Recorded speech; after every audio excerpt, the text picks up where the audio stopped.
spokesperson? Sa ating pagkakatanda, yan din po ang sinabi ni Yusek Nikki T ng DOJ. Maaari po sila makipag-cooperate at makipag-coordinate sa Interpol patungkol po dito. So abangan na lang po natin kung ano man po ang magiging aksyon ng pamahalaan sa pamamagitan po ng DOJ.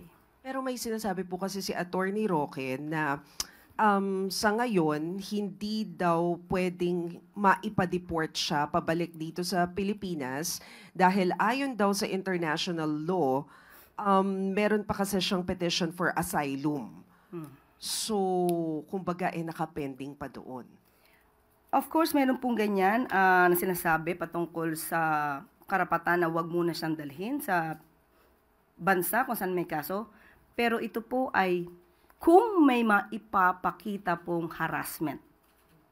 Kung wala po siya mapapakitang harassment mula sa gobyerno at maipapatunayan na ang mga kasong ito ay legal na nasampa at may mga basihan para siya ay ma-issuehan ng warrant of arrest, hindi po tayo maniniwala na hindi siya maaaring dalhin sa Pilipinas.